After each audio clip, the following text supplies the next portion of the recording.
Hi, everybody. This is Tom Heinz, and I'm excited to see you all this coming weekend.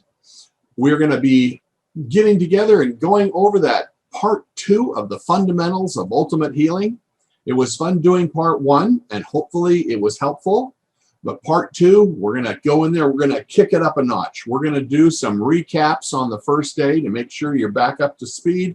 And then we're going to continue and go through all those wonderful charts that we have.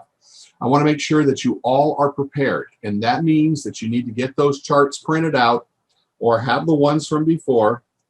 Get ready to take notes on those things as we go so that you can understand and be ready to ask questions. If you have questions, please let me know.